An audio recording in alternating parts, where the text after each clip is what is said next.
isang maliliwanag na anghel, pinakamalapit sa trono ng Diyos, ngunit ngayon ay kilala bilang pinakamaitim na kaluluwa sa buong sansinukob.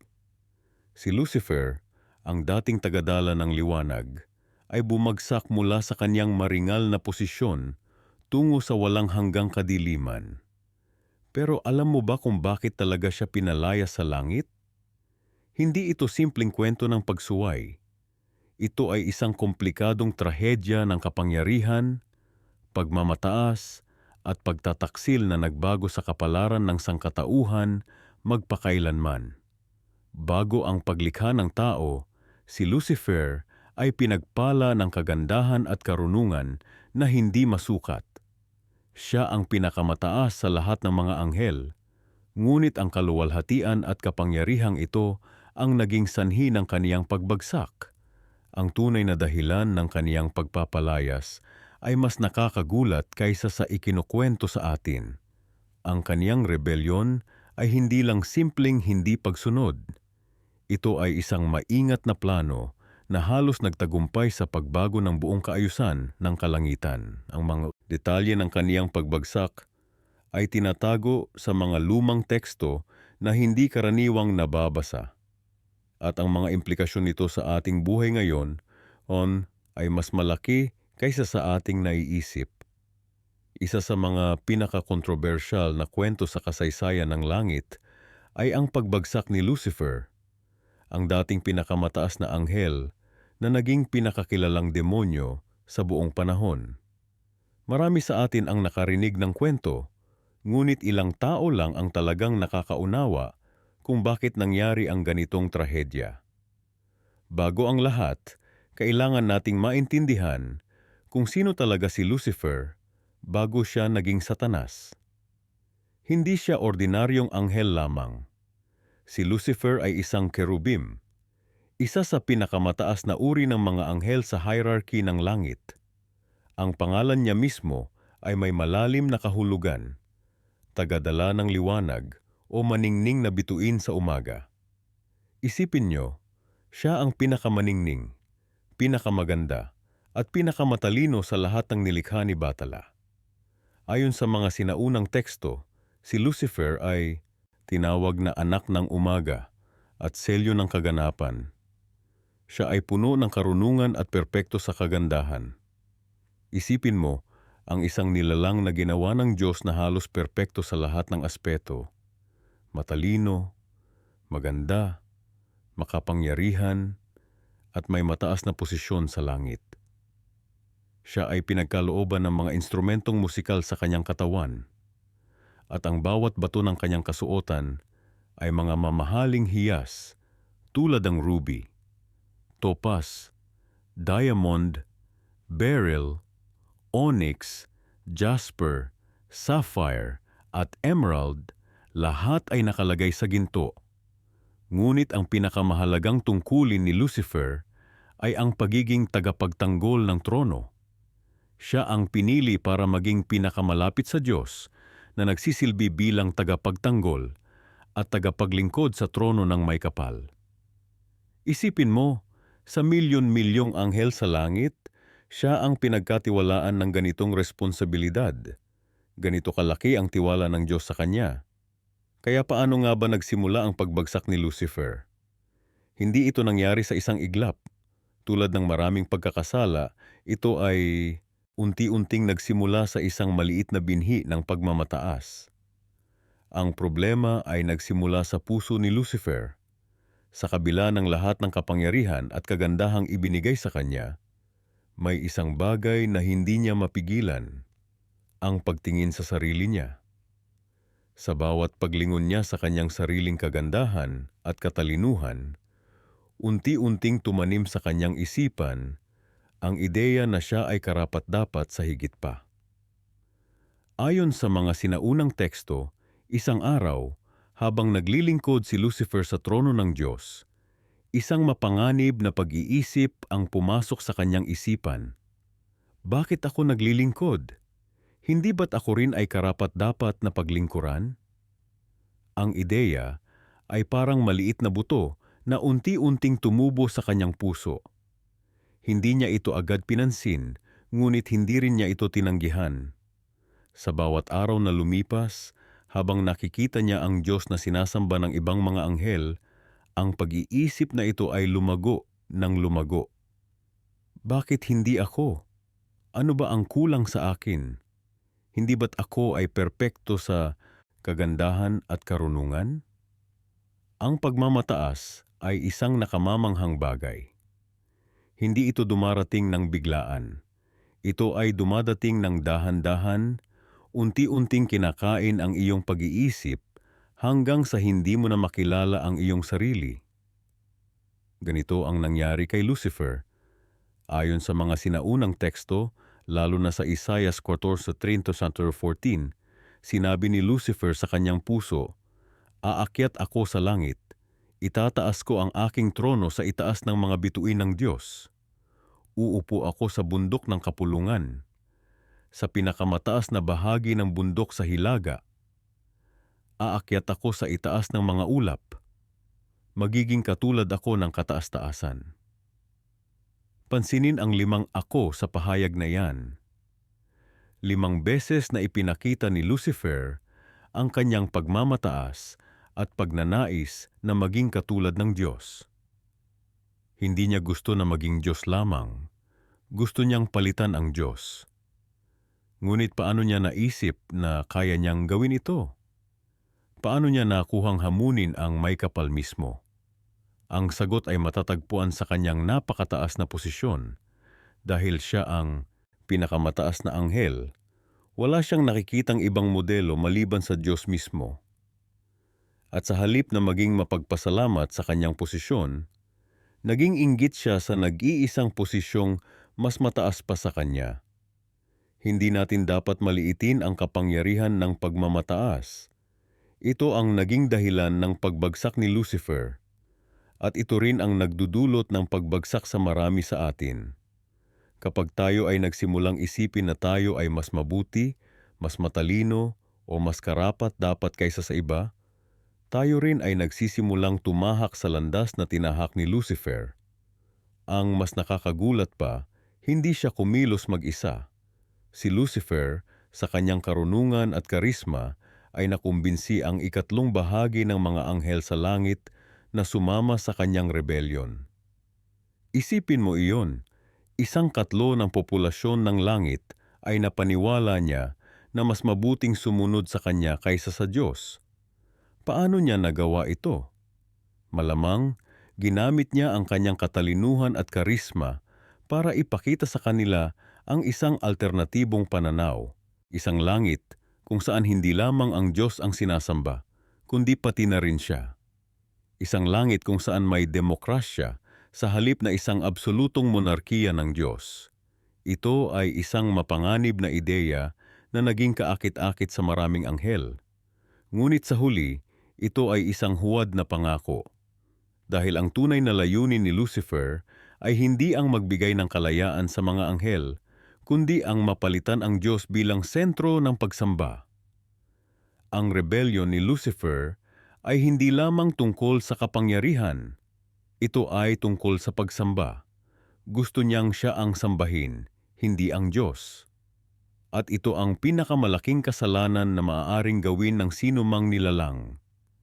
Ang pag-angkin ng pagsamba na para lamang sa may kapal. Alam ba ninyo na bago pa man nilikha ang mundo, nagkaroon na ng isang malaking labanan sa kalangitan?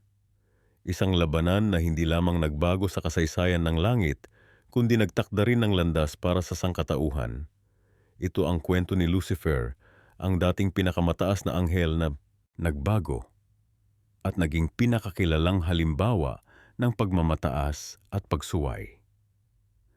Si Lucifer, nakilala rin bilang tagadala ng liwanag o anak ng umaga, ay hindi ordinaryong anghel. Siya ay isang kerubim, isa sa pinakamataas na uri ng mga anghel. Ayon sa mga sinaunang teksto, si Lucifer ay nilikha na may kahanga-hangang kagandahan at karunungan. Siya ay pinalamutian ng sari-saring mahahalagang bato, ruby, topaz, o altat turquoise, emerald, at marami pang iba. Ang bawat bahagi niya ay tila isang obra maestra, mula sa kanyang mga pakpak hanggang sa kanyang tinig na tulad ng isang malupit na orkestra. Ngunit hindi lamang panlabas na kagandahan ang taglay ni Lucifer. Siya rin ay binigyan ng mataas na posisyon sa kalangitan. Maraming iskolar ang naniniwala na siya ay itinalaga bilang tagapagbantay ng trono ng Diyos mismo. Isipin ninyo iyon. Siya ay nasa pinakamalapit na posisyon sa pinakamataas na kapangyarihan sa buong universo. Siya ay isang pinuno ng mga anghel, isang commander ng mga hukbo ng langit at isang tagapagtanggol ng kaluwalhatian ng Diyos. Subalit sa kabilang lahat ng kanyang mga pribilehiyo at biyaya, may isang bagay na nagsimulang tumubo sa puso ni Lucifer, ang binhi ng pagmamataas. Sa kanyang kagandahan at katalinuhan, nagsimula siyang isipin na siya ay karapat-dapat sa higit pa kaysa sa ibinigay sa kanya. Ang kanyang puso ay nagsimulang magpakumbaba sa harap ng kanyang sariling kaluwalhatian, sa halip na sa harap ng Diyos. Ang Biblia, partikular na sa aklat ni Ezekiel, ay naglalarawan ng pagbabago ni Lucifer. Ang iyong puso ay naging mapagmataas dahil sa iyong kagandahan at sinira mo ang iyong karunungan dahil sa iyong kaningningan. Isipin ninyo ang pagbabagong ito. Ang isang nilalang na nilikha upang magpakita ng kaluwalhatian ng Diyos ay nagsimulang maghangad ng sariling kaluwalhatian. Hindi ito nangyari sa isang iglap. Ito ay isang proseso, isang unti-unting pagbabago. Unang-una, nagsimula siyang pagmasdan ang kanyang sariling kagandahan at katalinuhan. Pagkatapos, nagsimula siyang ikumpara ang kanyang sarili sa ibang mga anghel at nakita niya na siya ay naiiba, mas dakila. At sa huli, nagsimula siyang ikumpara ang kanyang sarili sa Diyos mismo. Sa aklat ni Isaias, mababasa natin ang mga salita ni Lucifer. Aakyat ako sa langit. Itataas ko ang aking trono sa itaas ng mga bituin ng Diyos. Uupo ako sa bundok ng kapulungan, sa pinakamataas na bahagi ng hilaga. Aakyat ako sa itaas ng mga ulap. Magiging katulad ako ng kataas-taasan. 5 beses niyang sinabi ako sa mga pangungusap na ito, nagpapakita ng kanyang lubusang pagkakahiwalay sa kalooban ng Diyos. Ang ambisyon ni Lucifer ay hindi lamang upang maging katulad ng Diyos. Gusto niyang palitan ang Diyos. Gusto niyang maging sentro ng pagsamba at pagpupuri. Gusto niyang ang lahat ng mga anghel ay yumuko sa harap niya, hindi sa harap ng Diyos. At sa kanyang paghahanap ng kapangyarihan, nagsimula siyang hikayatin ang ibang mga anghel na sumunod sa kanya. Isipin ninyo ang eksena. Si Lucifer, na may kanyang nakasisilaw na kagandahan at kahangahangang katalinuhan, ay lumapit sa ibang mga anghel at nagsimulang magtanim ng mga binhi ng pagdududa. Bakit tayo nagsisilbi sa Diyos? Hindi ba tayo karapat-dapat sa higit pa? Hindi ba tayo maaring magkaroon ng sarili nating kaharian? Sa pamamagitan ng kanyang mapanlinlang na mga salita, nakumbinsi niya ang ikatlong bahagi ng mga anghel ng langit na sumama sa kanyang paghihimagsik. Ito ay isang krisis sa langit. Ang isang malaking bahagi ng mga hukbo ng langit ay nagpasyang sumunod kay Lucifer sa halip na sa Diyos. Ang pinakamataas na anghel, ang dating tagapagbantay ng trono ng Diyos, ay ngayon ay naging pinuno ng isang rebelyon. Ang langit, na dating lugar ng perpektong pagkakaisa at pagmamahal, ay ngayon ay nahati. Ngunit ang Diyos, sa kanyang walang hanggang karunungan, ay hindi na sorpresa ng mga pangyayaring ito. Alam niya ang nasa puso ni Lucifer bago pa man ito nagsimula. At sa kabila ng pagmamahal niya kay Lucifer, alam niya na ang pagmamataas at pagsuway ay hindi maaaring payagan sa kanyang kaharian. Kaya't nagkaroon ng isang labanan sa langit.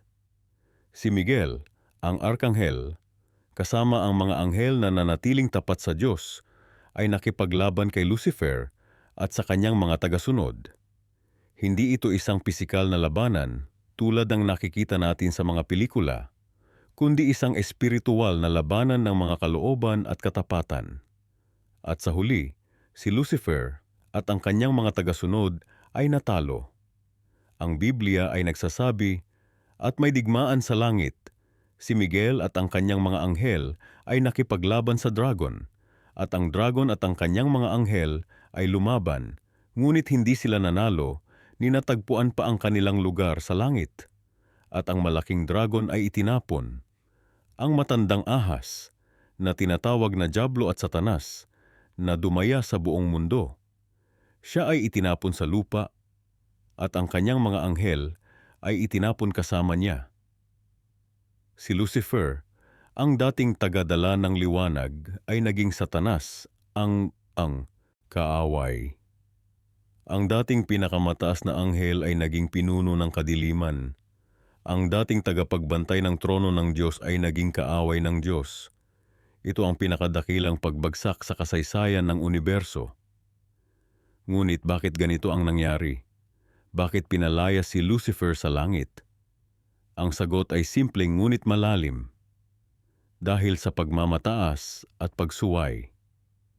Ang Diyos ay nagbigay kay Lucifer ng lahat ng bagay: kagandahan, katalinuhan, posisyon, kapangyarihan.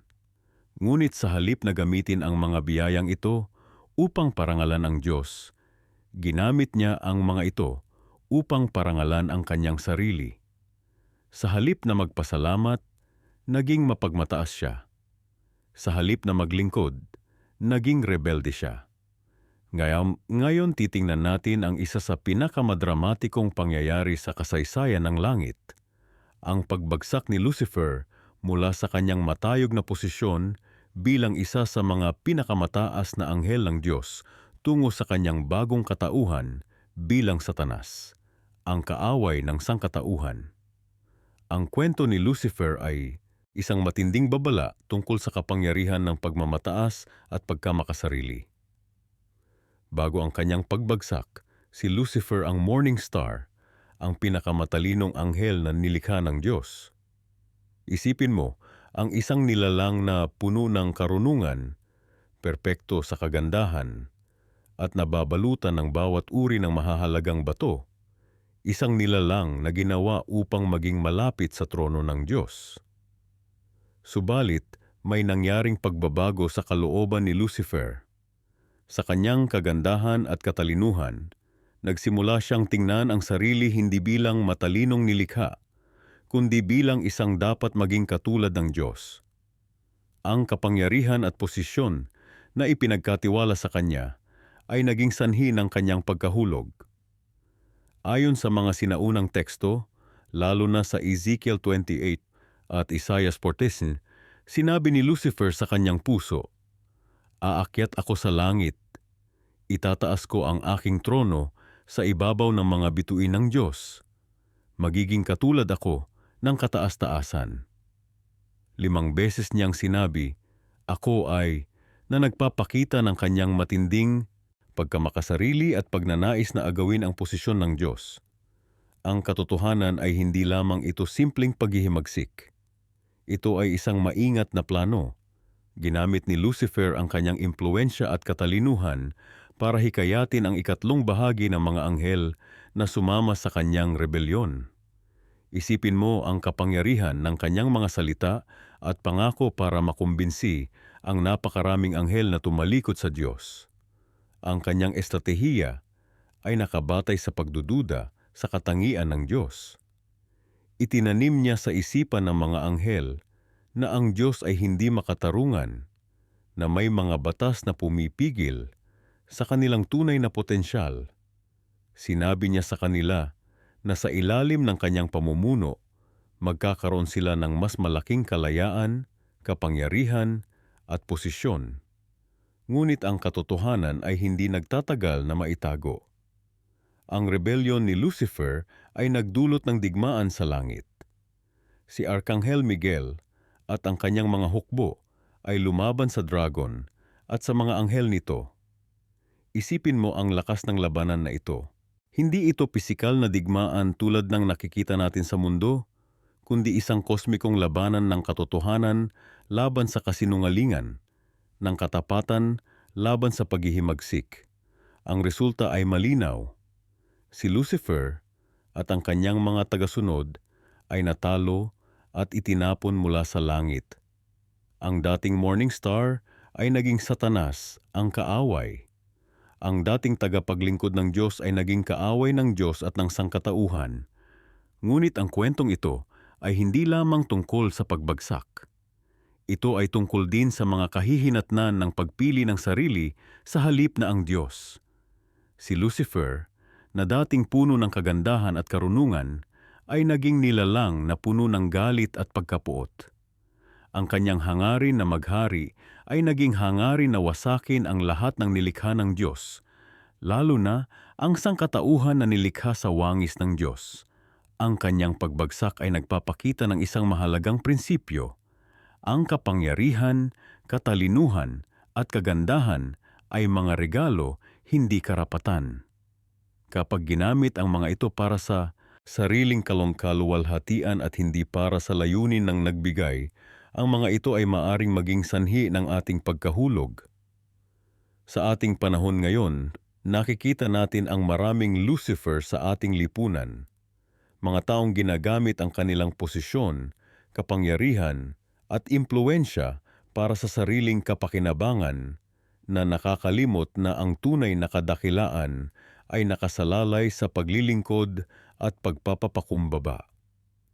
Ang kwento ni Lucifer ay nagpapaalala sa atin na ang pinakamapanganib na kaaway ay hindi laging ang nasa labas, kundi ang pagmamataas at pagkamakasarili na maaaring tumubo sa ating mga puso. Ito ay isang babala na ang daan patungo sa tunay na kadakilaan ay hindi sa pamamagitan ng pagkamkam ng kapangyarihan, kundi sa pamamagitan ng paglilingkod at pagpapapakumbaba. Sa susunod na bahagi ng ating pagsusuri, titingnan natin kung paano nakaapekto ang pagbagsak ni Lucifer sa kabuuan ng kasaysayan ng sangkatauhan at kung paano ang kanyang mga estratehiya ay patuloy na ginagamit upang hikayatin ang mga tao na tumalikod sa Diyos at sa isa't isa. Maghintay kayo dahil ang susunod na bahagi ay magbibigay ng mas malalim na pag-unawa sa kung paano tayo direktang naaapektuhan ng labanang ito sa ating pang-araw-araw na buhay. Ang pinakamahalagang punto na dapat nating maunawaan tungkol sa pagbagsak ni Lucifer ay ang kanyang matinding pagmamataas. Hindi ito simpleng kwento ng paghihimagsik, kundi isang malalim na trahedya ng isang nilalang na pinili ang sariling kaluwalhatian kaysa sa paglilingkod sa kanyang manlilikha. Sa mga sinaunang teksto, si Lucifer ay kilala bilang ang tagadala ng liwanag o anak ng umaga. Isipin ninyo, siya ay isa sa mga pinakamataas na anghel, napakalinaw, napakaganda at napakatalino. Sa katunayan, ayon sa ilang interpretasyon, siya ay maaaring naging pinuno ng mga kerubin, ang mga bantay ng trono ng Diyos mismo. Ang kanyang posisyon ay hindi lamang mataas, kundi halos walang kapantay. Ang kagandahan at katalinuhan ni Lucifer ay naging sanhi ng kanyang pagkawala. Nagsimula siyang tingnan ang kanyang sariling liwanag at nagtataka kung bakit kailangan niyang maglingkod sa iba. Bakit ako sasamba sa trono ng iba kung kaya kong umupo doon mismo? Ganyan ang naging kaisipan niya. Hindi niya nakita na ang kanyang liwanag ay isang refleksyon lamang, isang regalo mula sa tunay na pinagmumulan ng lahat ng liwanag. Mababasa natin sa Isaias Kabanata 14, talata 14. Aakyat ako sa itaas ng mga ulap. Gagawin kong katulad ako ng kataas-taasan. Dito natin nakikita ang tunay na hangarin ni Lucifer. Hindi lamang maging katulad ng Diyos, kundi papalitan ang Diyos. Isipin ninyo ang lubos na kahambugan nito. Ang isang nilikha na nagnanais na maging katumbas o higit pa sa kanyang manlilikha. Ang pagmamataas na ito ay hindi nanatiling nasa isip lamang. Si Lucifer ay nagsimulang maghasi ng pagdududa at pagkabalisa sa kalangitan. Inimpluwensyahan niya ang ibang mga anghel. Binubuo ang isang koalisyon ng mga hindi nasiyahan. Bakit tayo nagpapasakop? Tanong niya. Bakit tayo sumusunod sa mga batas na hindi naman natin pinili? Ang mga tanong na ito ay kumalat tulad ng sakit sa kalangitan. Ang kanyang estratehiya ay tuso. Hindi niya direktang inatake ang Diyos, kundi unti-unting binago ang pananaw ng mga anghel. Ginamit niya ang kanyang kahangahangang katalinuhan para magpakita ng mga alternatibong katotohanan, mga kalahating katotohanan na nagbibigay daan sa pagdududa. Ito ang unang pagkakataon na ginamit ang kasinungalingan bilang sandata. Ang pinakamapanganib na aspeto ng pagmamataas ni Lucifer ay ang kanyang paniniwala na siya ay nararapat sa higit pa. Hindi niya nakita ang kanyang sarili bilang isang tumatanggap ng mga biyaya, kundi bilang isang dapat tumanggap ng higit pa. Ang pasasalamat ay napalitan ng paghihinala. Ang pilikod ay napalitan ng ambisyon. Ang pagkahulog ni Lucifer ay hindi nangyari sa isang iglap. Ito ay isang proseso, isang unti-unting pagbaba mula sa liwanag tungo sa kadiliman. Una, ang pagdududa sa kanyang puso. Pagkatapos, ang pagkainggit sa kapangyarihan ng Diyos. Susunod, ang pagnanais na angkinin ang kapangyarihang iyon para sa kanyang sarili. At sa huli, ang lantarang paghihimagsik. Kapag pinag-aaralan natin ang kwento ni Lucifer, nakakakita tayo ng isang mapait na babala tungkol sa mapanganib na landas ng pagmamataas.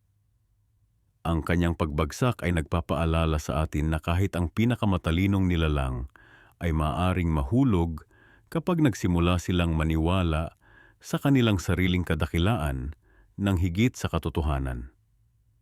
Ano ang nangyari nang magdesisyon si Lucifer na maghimagsik? Isang digmaan sa kalangitan. Isipin ninyo iyon. Hindi ito digmaan ng mga sandata tulad ng kilala natin sa lupa, kundi isang digmaan ng mga ideya, mga katapatan at kapangyarihan. Si Lucifer, na ngayon ay tinatawag ng Satanas o ang kalaban, ay nakumbinsi ang ikatlong bahagi ng mga anghel na sumunod sa kanya. Isang napakalaking bilang. Ngunit sa kabila ng kanyang katalinuhan at kapangyarihan, si Lucifer ay lubusang nagkamali sa kanyang pagtatantya. Ang kapangyarihan ng Diyos ay walang hanggan, hindi tulad ng kanyang limitadong kapangyarihan. Ang paghihimagsik ay natalo, at si Lucifer, kasama ang kanyang mga tagasunod, ay itinapon mula sa kalangitan. Ang pagkahulog na ito ay hindi lamang pisikal na pagbaba. Ito ay isang kumpletong pagbabago ng estado at pagkatao. Ang dating maliwanag na anghel ay naging prinsipe ng kadiliman. Ang dating tagapaglingkod ng katotohanan ay naging ama ng kasinungalingan. Ang dating tagapagdala ng liwanag ay naging tagapagdala ng kadiliman. Ang kwento ni Lucifer ay nagpapaalala sa atin na ang pagmamataas ay hindi lamang isa sa mga kasalanan. Ito ay ang ugat ng lahat ng kasalanan. Ito ay ang kasalanang nagpasimula ng lahat ng iba pang kasalanan. At ito ay isang babala para sa ating lahat, na ang pagkawala ng perspektibo tungkol sa ating tunay na lugar sa mundo ay maaaring maging simula ng ating pagbagsak. Habang tinitingnan natin ang ating sariling buhay, maaari tayong magtanong, saan tayo nagpapakita ng mga palatandaan ng pagmamataas ni Lucifer? Saan tayo nagsisimulang maniwala na tayo ay nararapat sa higit pa? Saan tayo nagsisimulang tingnan ang ating sariling mga tagumpay bilang resulta lamang ng ating sariling pagsisikap at hindi bilang mga biyaya? Ang pagbagsak ni Lucifer ay nagpapaalala sa atin na ang pinakamataas ay maaaring maging pinakamababa kapag ang pagmamataas ay pumasok sa larawan. Ito ay isang mapait na aral, ngunit isa na dapat nating isaisip habang tayo ay nagpapatuloy sa ating sariling paglalakbay sa buhay. Ang kasaysayan ni Lucifer ay hindi lamang tungkol sa pagbagsak mula sa langit. Ito ay isang kwento ng kapangyarihan, pagmamataas, at ang matinding pagnanais na humigit pa sa kanyang kalagayan. Bago pa man naging kilala bilang Satanas, si Lucifer ay isa sa mga pinakamataas na anghel sa langit. Siya ay tinawag na anak ng umaga o tagadala ng liwanag, isang maningning na nilalang na puno ng karunungan at perpektong kagandahan. Sa mga sinaunang teksto, si Lucifer ay inilarawan bilang isang kerubim, isang mataas na ranggo ng anghel na malapit sa trono ng Diyos. Isipin ninyo, ang isang nilalang na napakaganda, napakamakapangyarihan, at napakatalinong hindi maipaliwanag sa mga salitang pantao. Ang kanyang boses ay tulad ng maraming tubig na umaagos. Ang kanyang presensya ay nagdadala ng liwanag sa bawat sulok ng langit. Siya ay may espesyal na katungkulan sa langit, ang pamunuan ang mga papuri at pagsamba sa Diyos. Ngunit sa kabila ng lahat ng kanyang kaluwalhatian, isang bagay ang nagsimulang tumubo sa puso ni Lucifer, pagmamataas. Sa bawat araw na lumilipas, habang tinitingnan niya ang kanyang sarili, nakikita niya ang kanyang sariling kagandahan at katalinuhan. Nagsimula siyang isipin, bakit ako nagsisilbi? Hindi ba ako karapat-dapat na sambahin din? Ang kanyang pagmamataas ay unti-unting lumago hanggang sa isang araw gumawa siya ng isang desisyon na magpapabago sa buong kasaysayan ng sansinukob. Sinabing sa kanyang puso, aakyat ako sa langit. Itataas ko ang aking trono sa itaas ng mga bituin ng Diyos. Uupo ako sa bundok ng kapulungan, sa pinakamalalayong bahagi ng hilaga. Aakyat ako sa itaas ng mga ulap. Magiging katulad ako ng kataas-taasan. Ito ang simula ng pagre-rebelde ni Lucifer. Hindi siya kontento na maging isa sa mga pinakadakilang nilikha. Gusto niyang maging kapantay ng Diyos. Gusto niyang angkinin ang trono na hindi niya pag-aari. At sa kanyang pagmamataas, nagsimula siyang kumuha ng mga tagasunod. Isipin ninyo ang tagpo sa langit. Si Lucifer, ang maningning na anghel, na lihim na nagkakalat ang mga binhi ng pagdududa sa mga kapwa-anghel.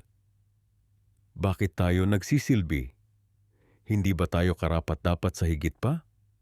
Hindi ba tayo dapat magkaroon ng mas malaking bahagi sa kapangyarihan? Sa pamamagitan ng kanyang katalinuhan at kaakit-akit na personalidad, nakumbinsin niya ang ikatlong bahagi ng mga anghel sa langit na sumama sa kanyang pagre-rebelde. Ang langit, na dating lugar ng perpektong harmonya, ay biglang napuno ng hindi pagkakasundo. Ang mga anghel ay nagsimulang pumili ng panig. Ang mga tanong ay nagsimulang lumitaw. Sino ang dapat na sundin? Ano ang tunay na kahulugan ng pag-ibig at katapatan? Ang pagre-rebelde ni Lucifer ay hindi nangyari sa isang iglap. Ito ay isang proseso, isang unti-unting pagbabago ng puso mula sa pagmamahal at pagsamba patungo sa pagnanais at pagmamataas. Katulad ng isang lason na unti-unting kumakalat sa buong katawan, ang pagmamataas ni Lucifer ay kumalat sa kanyang buong pagkatao hanggang sa wala nang natira kundi ang pagnanais na maghari. Ang pinakamalungkot na bahagi? Si Lucifer ay dating perpekto sa kanyang mga paraan. Walang kasalanan ang natagpuan sa kanya mula sa araw na siya ay nilikha hanggang sa kasamaan ay natagpuan sa kanya. Ang kanyang pagbagsak ay hindi dahil sa panlabas na impluensya o panunukso. Ito ay nagmula sa kanyang sariling puso. Sa kanyang pagre-rebelde, ipinakita ni Lucifer ang isang mahalagang katotohanan. Kahit ang pinakadakila at pinakamakapangyarihang nilikha ay maaaring bumagsak kung hahayaan nilang ang pagmamataas ay mangibabaw sa kanilang puso. Ang kanyang kwento ay isang babala sa ating lahat tungkol sa panganib ng paglalagay ng ating sarili sa pedestal na hindi para sa atin. Habang ang tensyon sa langit ay tumitindi, isang bagay ang naging malinaw. Ang pagre-rebelde ni Lucifer ay hindi maaaring manatili nang hindi napapansin. Ang buong sansinukob ay nakatutok sa nagaganap na krisis. Ang desisyon ng Diyos ay hindi lamang tungkol kay Lucifer. Ito ay tungkol sa kung ano ang mangyayari sa sino mang susuway sa perpektong kaayusan ng langit. At sa gitna ng lahat ng ito, isang bagay ang tiyak. Ang pagre-rebelde ni Lucifer ay magtatapos sa isang paraan na walang sinuman ang nakaisip. Ang maningning na anghel na dating nagdadala ng liwanag ay magiging prinsipe ng kadiliman at ang kanyang pagbagsak ay magmamarka ng simula ng isang bagong kabanata sa kwento ng sansinukob. Isang kabanata na puno ng pakikibaka, pagdurusa at sa huli, pagtubos.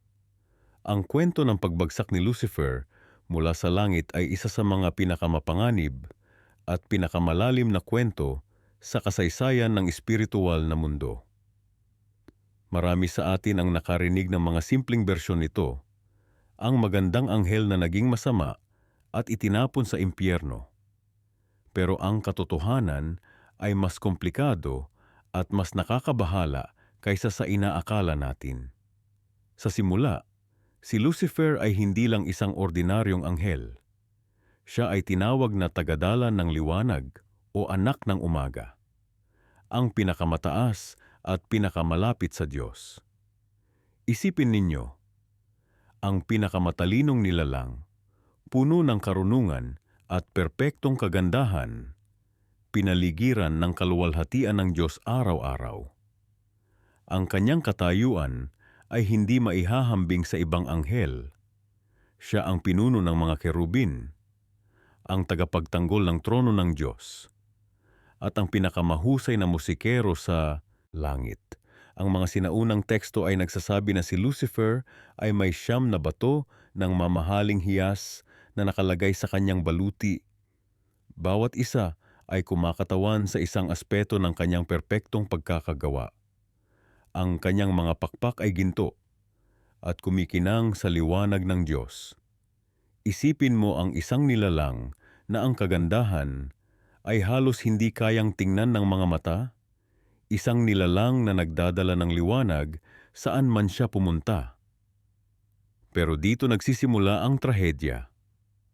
Dahil ang kagandahan at katalinuhan ni Lucifer ay naging sanhi ng kanyang pagbagsak. Alam ba ninyo na ang kapangyarihan ay maaaring maging nakalalasing? Isipin ninyo ang isang nilalang na hindi pa nakakaranas ng kahinaan o pagkabigo. Isang nilalang na nakikita ang sarili niya sa refleksyon ng mga mamahaling bato sa kanyang baluti at nakakarinig ng kanyang perpektong musika na umaaling-aungaw sa mga bulwagan ng langit. Sa bawat araw na lumilipas, ang mga binhi ng pagmamataas ay unti-unting tumutubo sa kanyang puso. Bakit ako nagsisilbi? Hindi ba ako karapat-dapat na sambahin din? Ang mga tanong na ito ay nagsimulang kumalat sa kanyang isipan tulad ng isang lihim na kamandag.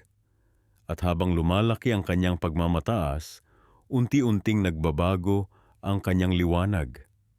Ang dating malinaw na ningning ay naging madilim at mapanlinlang. Ang pinakanakakatakot na bahagi, hindi niya ginawa ito mag-isa. Si Lucifer, bilang isang mahusay na pinuno, ay nagsimulang maghati ng mga binhi ng pagdududa sa mga puso ng ibang mga anghel. Ito ay isang malaking konspirasya. Ang unang kudeta sa kasaysayan ng sansinukob. Tingnan ninyo ang mga tao, bulong niya sa kanyang mga kapwa-anghel. Mga nilalang na ginawa mula sa alabok. Bakit sila ang magiging tagapagmana ng langit? Bakit tayo na perpekto at makapangyarihan ay magsisilbi sa kanila? Unti-unti, isang ikatlong bahagi ng mga anghel sa langit ay nagsimulang makinig sa kanyang mga bulong. Isang ikatlo, isipin ninyo kung gaano kalaki ang bilang na iyon. Libo-libong makapangyarihang nilalang na sumusunod sa kanyang plano. Pero hindi ito ang pinakamalala. Ang pinakamalala ay ang kanyang ultimong hangarin. Alam ninyo ba kung ano ang tunay na nais ni Lucifer? Hindi lamang ang maging katulad ng Diyos, kundi ang paalisin ang Diyos sa kanyang trono at kunin ito para sa kanyang sarili. Aakyat ako sa langit. Itataas ko ang aking trono sa ibabaw ng mga bituin ng Diyos. Aakyat ako sa ibabaw ng mga ulap. Gagawin kong katulad ako ng kataas-taasan. Isipin ninyo ang kapusukan nito. Ang isang nilalang na lumaban sa lumikha. Isang anghel na naghangad na agawin ang trono ng walang hanggang Diyos. Ito ang pinakamalalang krimen sa kasaysayan ng sansinukob. Isang krimen na nagdulot ng digmaan sa langit. At hindi ito isang simpleng labanan. Ito ay isang marahas at mapangwasak na digmaan kung saan ang mga anghel ay naglaban sa kapwa-anghel. Mga dating kaibigan at kapatid na nagharap sa isa't isa sa isang pakikipaglaban na hindi pa nakita sa langit. Miguel, ang pinuno ng mga hukbo ng langit, ay pinamunuan ang mga tapat na anghel laban sa mga rebelding puwersa ni Lucifer. Ang langit, na dating lugar ng perpektong kapayapaan, ay naging saksi sa unang pagdanak ng dugo at unang sigaw ng sakit. Ang mga anghel na hindi pa nakakaranas ng sakit o pagkabigo ay nakaramdam ng mga bagay na hindi nila inakala na mararanasan. Ang kanilang mga pakpak na dating nagliliwanag ay nasugatan at nadungisan. Sa huli, si Lucifer at ang kanyang mga tagasunod ay natalo. Pero hindi ito isang madaling tagumpay. Ang mga tapat na anghel ay nagdusa rin at ang langit ay hindi na kailanman magiging pareho. At pagkatapos ng kanilang pagkatalo, dumating ang pinakamapait na kaparusahan, pagpapalayas. Isipin ninyo si Lucifer, ang dating tagadala ng liwanag, ang pinakamataas na anghel, na biglang itinapon mula sa langit tulad ng isang kidlat na bumagsak sa lupa. Ang kanyang kagandahan ay naging karima-rimarim, ang kanyang liwanag ay naging kadiliman, at ang bangus, kanyang dangal, ay naging kahihiyan. Pero ang pinakamalaking trahedya, si Lucifer, ngayon ay kilala bilang Satanas o Diablo, ay hindi natuto mula sa kanyang pagkatalo. Sa halip na magsisi, ang kanyang galit at pagkamuhi ay lumago. At ngayon ang kanyang pakay ay hindi na lamang ang trono ng Diyos, kundi ang pagwasak ng lahat ng minamahal ng Diyos, lalo na tayo, ang sangkatauhan. Kaya ngayon, habang sinusunod natin ang kwentong ito, dapat nating tandaan, ang pagbagsak ni Lucifer ay hindi lamang isang sinaunang kwento. Ito ay isang babala tungkol sa kung paano ang pagmamataas at inggit ay maaaring sirain kahit ang pinakadakilang nilalang. At higit sa lahat, ito ay isang paalala na sa bawat desisyon natin, tayo rin ay pumipili kung aling daan ang ating susundin. Ang daan ng pagmamalaki at pagkasira o ang daan ng pagpapakumbaba at buhay. Ang kwento ng pagbagsak ni Lucifer ay isa sa pinakamadramatikong bahagi ng kasaysayang espiritual. Isipin mo, ang pinakamatalinong anghel, ang pinakamalapit kay Bathala, biglang nahulog mula sa kanyang matayog na posisyon. Pero bakit nga ba nangyari ito? Sa simula, si Lucifer, na kilala rin bilang tagadala ng liwanag, ay hindi lamang ordinaryong anghel. Siya ay tinaguriang morning star o bituin ng umaga, isang titulong nagpapakita ng kanyang kaningningan at kahalagahan sa kaharian ng langit. Ayon sa mga sinaunang teksto, siya ang pinakamataas sa lahat ng mga anghel, isang kerubin na may napakataas na katungkulan. Siya ay pinalamutian ng sari-saring mahahalagang bato. nagtataglay ng di maipaliwanag na kagandahan at karunungan. Ngunit ang lahat ng ito ay nagbago ng isang araw. Ang puso ni Lucifer ay napuno ng kapalaluan. Ang kapalaluan na ito ay hindi nangyari sa isang iglap. Ito ay unti-unting lumaganap sa kanyang puso habang nakikita niya ang kanyang sariling karingalan. Naisip niya, bakit ako magsisilbi kung kaya kong mamuno?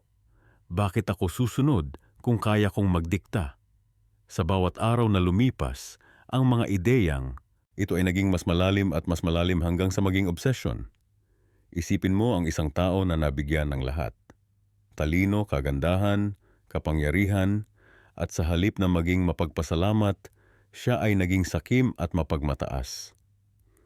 Ganito ang nangyari kay Lucifer. Sa kanyang kagalingan at karilagan, nakalimutan niyang lahat ng ito ay kaloob lamang, hindi karapatan. Ayon sa mga sinaunang teksto, partikular na sa aklat ni Ezekiel, sinabi, "Napuno ang iyong kalooban ng karahasan at ikaw ay nagkasala." Ang karahasang ito ay hindi pisikal na karahasan, kundi isang marahas na pagre-rebelde laban sa natural na kaayusan ng mga bagay. Si Lucifer ay hindi lamang gustong maging katulad ng kanyang Diyos, gusto niyang palitan ang Diyos.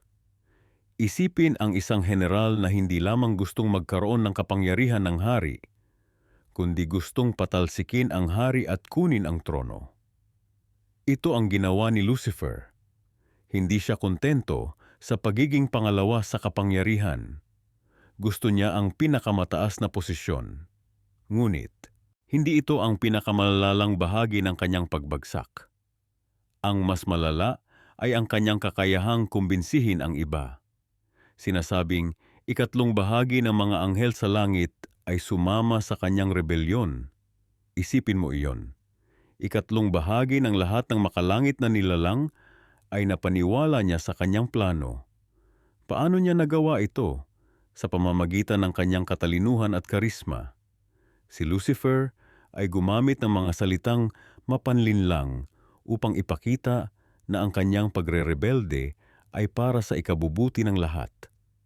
Sinabi niya sa mga anghel na sila ay karapat-dapat sa higit pa, na sila ay dapat magkaroon ng mas malaking papel sa kaayusan ng mga bagay. Ito ay katulad ng isang politiko na nangangako ng mga imposibleng bagay upang makakuha ng boto.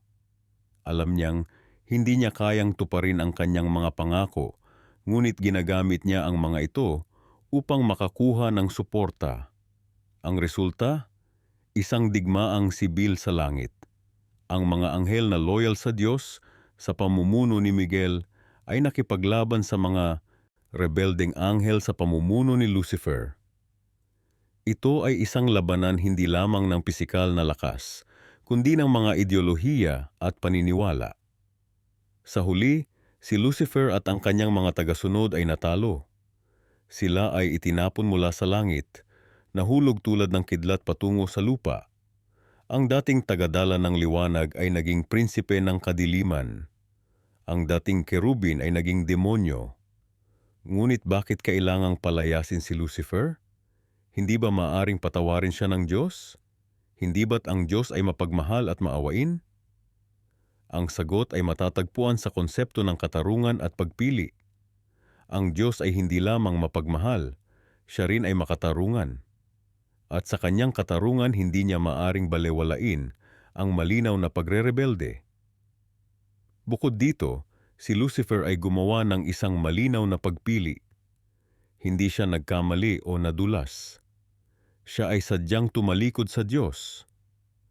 Isipin mo ang isang hukom na haharap sa isang kriminal na walang pagsisisi. Kahit gaano pa kamapagmahal ang hukom, kailangan niyang ipatupad ang batas. Gayon din, ang Diyos ay kailangang ipatupad ang kanyang katarungan. Ngunit may mas malalim pang aspeto ng pagbagsak ni Lucifer na madalas na hindi napapansin. Ang kanyang pagbagsak ay hindi lamang tungkol sa kanyang sarili. Ito ay tungkol sa pagprotekta sa integridad ng langit at sa kabutihan ng lahat ng mga anghel na nanatiling tapat. Kung si Lucifer ay pinahintulutang manatili sa langit pagkatapos ng kanyang pagrerebelde, ano ang mensaheng ipapadala nito sa ibang mga anghel? Na ang pagrerebelde ay walang konsekwensya? Na ang kapalaluan at ambisyon ay katanggap-tanggap? Ito ay magdudulot ng mas malaking pinsala sa kabuuang kaayusan ng langit. Kaya si Lucifer ay itinapon, hindi lamang bilang parusa kundi bilang proteksyon. Proteksyon para sa kabanalan ng langit at para sa kaluluwa ng mga anghel na maaring matukso na sumunod sa kanyang yapak. At dito nagsisimula ang isa pang kabanata sa kwento ng sangkatauhan. Dahil sa kanyang pagkakatiwalag, si Lucifer na ngayon ay kilala bilang Satanas o Diablo, ay nagpasyang dalhin ang kanyang pagrerebelde sa lupa. Kung hindi niya kayang maghari sa langit, sisikapin niyang maghari sa mundo ng mga tao. Ito ang dahilan kung bakit hanggang ngayon nakikita natin ang impluwensya ng kasamaan sa ating mundo. Ang mga tukso, ang mga pagsubok, ang mga pagdurusa. Lahat ng ito ay bahagi ng patuloy na labanan sa pagitan ng mabuti at masama, isang labanan na nagsimula sa langit ngunit ngayon ay nagaganap sa ating pang-araw-araw na buhay. Ang pagbagsak ni Lucifer ay nagmula sa kanyang matinding pagmamataas at pagnanais na higitan ang Diyos mismo. Nagsimula ang lahat ng siya na dating pinakamataas sa lahat ng mga anghel ay nagkaroon ng isang mapanganib na ideya. Ang ideya na siya ay karapat-dapat sa pagsamba at pagkilala na dapat ay para lamang sa may kapal. Sa kanyang kaningningan at kagandahan, si Lucifer ay nasilaw sa sarili niyang kaluwalhatian. Habang siya ay lumalakad sa kalangitan, nakita niya ang sarili niyang refleksyon sa kristal na sahig ng paraiso at nagulat sa kanyang sariling kagandahan.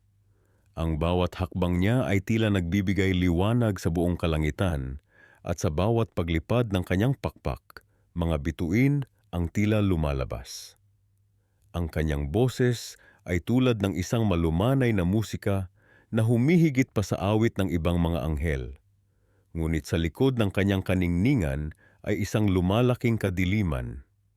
Isang araw, habang ang mga anghel ay nagpupuri sa Diyos, si Lucifer ay nanatiling tahimik.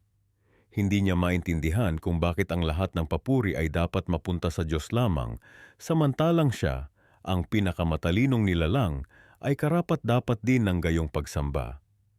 Bakit ako na nilikha ng napakaganda at napakatalino ay kailangang magpasailalim sa isa pang kapangyarihan? Tanong niya sa sarili.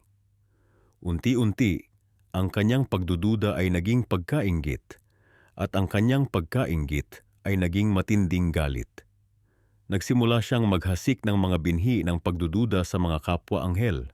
Tingnan ninyo ang inyong sarili, bulong niya. Kayo ay makapangyarihan at magaganda. Bakit tayo magpapasakop sa Diyos? Hindi ba tayo rin ay karapat-dapat sa pagsamba? Ang kanyang mga salita ay kumalat tulad ng lason sa kalangitan. Ang ilan sa mga anghel ay nakinig sa kanya, naakit sa ideya na sila ay maaaring maging mas dakila kaysa sa kanilang kasalukuyang katayuan. Si Lucifer ay nagtipon ng isang hukbo, isang ikatlong bahagi ng mga anghel ng langit, na sumunod sa kanyang pangako ng kapangyarihan at kalayaan. Sa gitna ng lahat ng ito, ang Diyos ay nakamasid. Hindi siya nagulat sa mga pangyayari dahil walang anumang nangyayari na hindi niya alam. Ngunit binigyan niya si Lucifer ng pagkakataon na magsisi, na iwaksi ang kanyang pagmamataas at bumalik sa tamang landas. Ngunit ang puso ni Lucifer ay tuluyan ng napatigas. Isang araw, si Lucifer ay lumapit sa trono ng Diyos, hindi upang magbigay ng pagsamba, kundi upang magbigay ng hamon. Bakit ako magpapasakop sa iyo, tanong niya. Ako ay karapat-dapat sa pagsamba tulad mo. Ako ay itatayo ang aking trono sa itaas ng mga bituin ng Diyos, at ako ay magiging katulad ng kataas-taasan. Ang kanyang mga salita ay umaaling-aungaw sa buong kalangitan, at ang mga anghel na nanatiling tapat sa Diyos ay nanginig sa takot. Hindi pa kailanman nangyari ang ganitong paghahamon sa kapangyarihan ng Diyos. Ang kalangitan mismo ay tila huminto sa paghinga, naghihintay sa kung ano ang susunod na mangyayari. Ang Diyos, sa kanyang walang hanggang karunungan at pagmamahal, ay hindi agad winasak si Lucifer. Sa halip, siya ay nagsalita ng may kapangyarihan, ngunit may kahinahunan. Lucifer, ikaw ay nilikha ko ng napakaganda at napakatalino. Binigyan kita ng lahat ng bagay, ngunit ngayon ay iyong tinatanggihan ang iyong manlilikha. Paano mo naisip na ikaw ay magiging katulad ko, samantalang ako ang nagbigay sa iyo ng buhay? Ngunit si Lucifer ay hindi nakinig. Ang kanyang puso ay puno ng pagmamataas at pagkainggit. Hindi ako magpapasakop, sigaw niya. Ako ay magiging katulad mo, at ang mga anghel ay sasamba sa akin. Sa sandaling iyon, ang Diyos ay nagpasya. Hindi siya maaring payagan ang ganitong paghihimagsik sa kanyang kaharian. Ang kalangitan ay hindi maaring magkaroon ng dalawang hari. Kaya, sa isang malakas na tinig, ang Diyos ay nagbigay ng hatol. Lucifer, dahil sa iyong pagmamataas at paghihimagsik, ikaw ay itinatakwil mula sa aking presensya. Ikaw ay hindi na magiging Lucifer, ang tagadala ng liwanag, kundi Satanas, ang kaaway. Sa mga salitang iyon, isang malakas na kulog ang yumanig sa buong kalangitan. Ang trono ng Diyos ay nagliwanag ng isang matinding liwanag, at si Lucifer, kasama ang kanyang mga tagasunod, ay nahulog mula sa kalangitan tulad ng mga kidlat na bumababa sa lupa. Ang kanilang pagbagsak ay mabilis at malupit. Habang sila ay bumabagsak, ang kanilang magagandang anyo ay unti-unting nagbago. Ang kanilang maningning na balat ay naging maitim at magaspang. Ang kanilang magagandang pakpak ay naging tulad ng mga pakpak ng paniki, at ang kanilang mga muka, dating napakaganda, ay naging nakakatakot at mapanglaw. Si Lucifer na ngayon ay kilala bilang Satanas, ay bumagsak ng pinakamabilis sa lahat.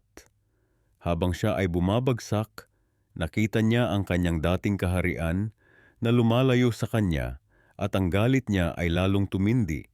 Siya na dating pinakamataas sa lahat ng mga anghel, ay ngayon ang pinakamababa sa lahat ng mga nilalang. Nang siya ay tumama sa lupa, isang malakas na lindol ang yumanig sa buong mundo.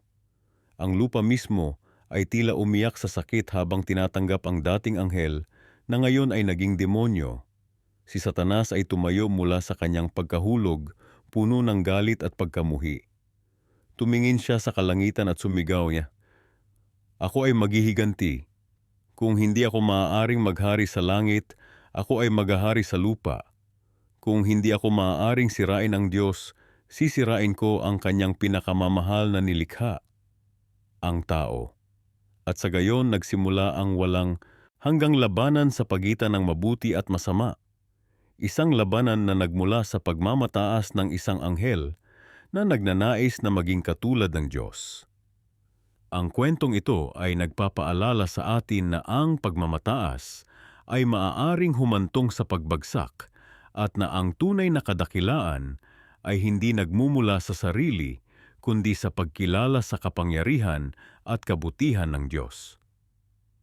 Sa kabila ng kanyang pagbagsak, si Satanas ay hindi tumitigil sa kanyang pagsisikap na labanan ang Diyos. Sa halip, ang kanyang galit ay lalong tumindi, at siya ay nagpasyang gamitin ang kanyang natitirang kapangyarihan upang sirain ang plano ng Diyos para sa sangkatauhan. Ang kanyang estratehiya? Ang tuksuhin ang tao upang magkasala, tulad ng kanyang ginawa, at sa gayon ay ihiwalay sila mula sa pag-ibig at presensya ng Diyos. Ang kwento ng pagbagsak ni Lucifer ay isa sa pinakamalaking trahedya sa kasaysayan ng kalangitan. Marami ang nakakaalam na si Lucifer, na dating pinakamataas na anghel ng Diyos, ay naging si Satanas, ang prinsipe ng kadiliman. Ngunit ano ba talaga ang nangyari? Bakit inilabas ang isang nilalang na dating napakalapit sa Diyos? Si Lucifer, nakilala rin bilang tagadala ng liwanag o anak ng umaga, ay hindi ordinaryong anghel. Siya ang pinakamaganda, pinakamatalino, at pinakamakapangyarihang anghel na nilikha ng Diyos. Ang kanyang katayuan ay hindi maihahambing sa ibang anghel. Siya ang pinuno ng mga kerubin, ang mga anghel na nagbabantay sa trono ng Diyos. Isipin mo ang isang nilalang na puno ng karunungan at perpekto sa kagandahan, na napapalamutian ng sarisaring mamahaling bato tulad ng ruby, topaz, emerald at diamante. Ayon sa mga sinaunang teksto, si Lucifer ay nagsisilbi bilang tagapagtakip na kerubin, isang posisyon ng napakalaking karangalan at responsibilidad. Nasa kanya ang tungkuling pangalagaan ang kabanalan ng Diyos at maglingkod sa kanyang presensya. Isipin mo ang isang mataas na opisyal na laging nasa tabi ng pinakamataas na hari, na may direktang akses mga pinakamalalim na lihim ng kaharian. Ngunit sa kabila ng lahat ng kanyang mga pribilehyo, isang bagay ang hindi maibigay kay Lucifer, ang maging Diyos mismo. At dito nagsimula ang kanyang pagbagsak. Ang pagbagsak ni Lucifer ay hindi nangyari sa isang iglap. Ito ay isang proseso na nagsimula sa isang maliit na binhi ng pagmamataas. Sa kanyang puso, tahimik na lumago ang pagnanais na maging katulad ng Diyos, hindi lamang upang maglingkod sa Kanya. Ayon sa mga sinaunang teksto, ang iyong puso ay nagmataas dahil sa iyong kagandahan, iyong sinira ang iyong karunungan dahil sa iyong kaningningan. Isipin mo kung paano unti-unting lumago ang ambisyon ni Lucifer. Sa bawat araw na nakikita niya ang kadakilaan ng Diyos, sa halip na humanga, siya ay nainggit. Sa bawat papuri na ibinibigay sa Diyos, si Lucifer ay tahimik na nag-iisip, bakit hindi ako? Ang kanyang pag-iisip ay naging lason sa kanyang kaluluwa. Sa kanyang isip, naisip niya, aakyat ako sa langit, itataas ko ang aking trono sa ibabaw ng mga bituin ng Diyos. Aakyat ako sa ibabaw ng mga ulap, magiging katulad ako ng kataas-taasan. Malalim ang implikasyon ng mga salitang ito. Hindi lamang niya ninais na maging kapantay ng Diyos, ninais niyang palitan ang Diyos. Ang kagulat-gulat na gawa ni Lucifer na kumbinsihin ang ikatlong bahagi ng mga anghel sa langit na sumama sa kanyang rebelyon. Isipin mo ang kanyang kapangyarihan ng perswasyon, ang kanyang karisma at ang kanyang katalinuhan para makumbinsi ang napakaraming makalangit na nilalang na tumalikod sa Diyos. Kinakailangan niya ng suporta, ng hukbo, dahil ang kanyang plano ay hindi lamang simpleng pagsuway. Ito ay isang kudeta laban sa trono ng Diyos. Paano niya ito nagawa? Malamang na ginamit niya ang kanyang matalinong argumento. Maaaring sinabi niya sa mga anghel na ang Diyos ay hindi patas, na sila ay karapat-dapat sa mas malaking kapangyarihan at kalayaan. Maaaring pinangakuan niya sila ng mas magandang posisyon sa bagong kaayusan na kanyang itatayo. Anuman ang kanyang sinabi, ito ay napaka-epektibo. Ngunit ang rebelyon laban sa Diyos ay hindi kailanman magtatagumpay. Ang kasulatan ay nagsasabi, at nagkaroon ng digmaan sa langit. Si Miguel at ang kanyang mga anghel ay nakipaglaban sa dragon, at ang dragon at ang kanyang mga anghel ay nakipaglaban, ngunit hindi sila nanalo, ninatagpuan pa ang kanilang lugar sa langit. Isipin mo ang eksena. Ang mga hukbo ng langit na naghaharap sa isa't isa, mga anghel laban sa mga anghel. Dating magkakaibigan ngayon ay mga kaaway. Ang digmaang ito ay hindi pisikal na labanan tulad ng nakikita natin sa mundo. Ito ay isang kosmikong labanan ng mga prinsipyo, ng katotohanan laban sa kasinungalingan, ng katapatan laban sa pagtataksil, Si Miguel, ang arkanghel, ay pinamunuan ang mga tapat na anghel laban sa mga rebelding puwersa ni Lucifer. Sa huli, si Lucifer at ang kanyang mga tagasunod ay natalo. Hindi sila maaring manirahan sa presensya ng Diyos. Ang kasulatan ay nagsabi, at ang malaking dragon ay itinapon. Ang matandang serpiente, na tinatawag na Diablo at Satanas, na dumadaya sa buong mundo. Siya ay itinapon sa lupa, at ang kanyang mga anghel ay itinapon kasama niya. Ang pagbagsak ni Lucifer ay hindi lamang pisikal na pagpapalayas mula sa langit. Ito ay nagrepresenta ng isang ganap na pagbabago ng kanyang pagkatao. Ang dating tagadala ng liwanag ay naging prinsipe ng kadiliman. Ang dating kerubin na puno ng karunungan ay naging master ng panlilinlang. Ang dating magandang nilalang ay naging halimaw sa loob, kahit na maari pa rin siyang magpanggap bilang anghel ng liwanag kapag kinakailangan. Sa simula, si Lucifer ay hindi kilala bilang isang demonyo o kaaway ng Diyos. Sa katunayan, siya ay isa sa mga pinakamataas na anghel sa kalangitan. Ang pangalan niya mismo ay nagdadala ng kahulugang tagadala ng liwanag o bituin ng umaga. Isipin ninyo, isang nilalang na puno ng liwanag, kagandahan at karunungan na nilikha ng Diyos mismo. Siya ay pinagkalooban ng di maipaliwanag na kagandahan at talento. Sa mga anghel, wala nang hihigit pa sa kanyang kaningningan at katalinuhan. Ngunit ano ba talaga ang nangyari?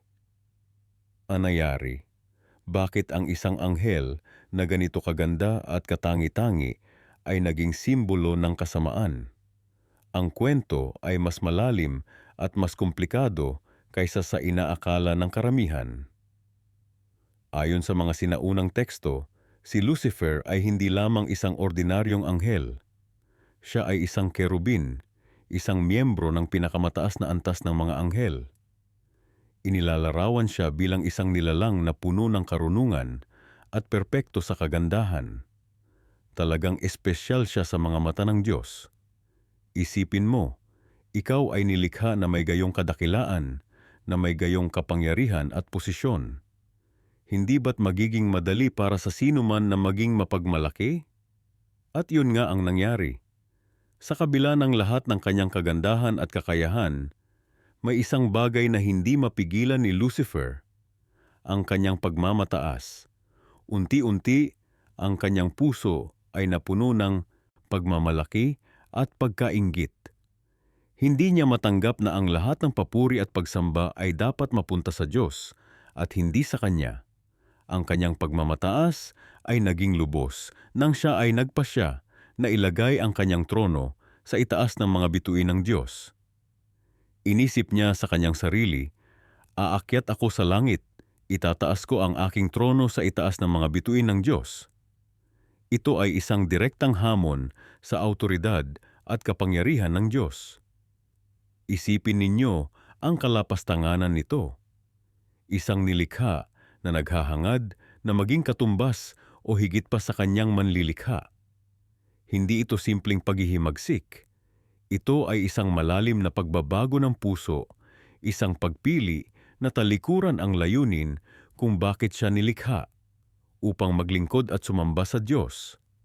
Sa halip, ginusto niyang siya ang sambahin at paglingkuran. Ang kanyang kagandahan at katalinuhan na mga regalo mula sa Diyos ay naging sanhi ng kanyang pagkahulog, ngunit hindi siya nag-iisa sa kanyang paghihimagsik. Nakumbinsin niya ang ikatlong bahagi ng mga anghel sa langit na sumama sa kanya. Isipin ninyo, ang isang ikatlong bahagi ng lahat ng anghel ay napaniwala sa kanyang mga pangako at plano. Ito ay nagpapakita kung gaano kalakas ang kanyang impluensya at kung gaano kahusay ang kanyang kakayahan na manghikayat. Ngunit ito rin ay nagpapakita kung gaano kalaki ang kanyang pagkakasala. Hindi lamang siya ang nahulog, kundi naging sanhi pa siya ng pagkahulog ng marami. Ang resulta, isang digmaan sa kalangitan. Hindi ito isang digmaan na may mga sandata at dugo, kundi isang digmaan ng mga prinsipyo at kapangyarihan. Si Lucifer at ang kanyang mga tagasunod ay nilabanan ng mga anghel na nananatiling tapat sa Diyos sa pamumuno ni Arkanghel Miguel. Sa huli, si Lucifer at ang kanyang mga kampon ay natalo at pinalayas mula sa kalangitan. Ito ay isang napakabigat na parusa. Mula sa pagiging isa sa mga pinakamataas na nilalang sa kalangitan, si Lucifer ay naging isang nilalang na pinalayas at itinapon. Ang kanyang kagandahan ay naging kasamaan. Ang kanyang liwanag ay naging kadiliman. Mula sa pagiging tagadala ng liwanag, siya ay naging kilala bilang Satanas, ang kaaway o tagapagsumbong. Ngunit ang kwento ay hindi nagtatapos doon. Matapos mahulog mula sa langit, si Lucifer, na ngayon ay kilala bilang Satanas, ay nagsimulang gumawa ng kanyang bagong misyon, ang sirain ang relasyon ng tao sa Diyos. Nakita natin ito sa kwento ni na Adan at Eva sa Hardin ng Eden.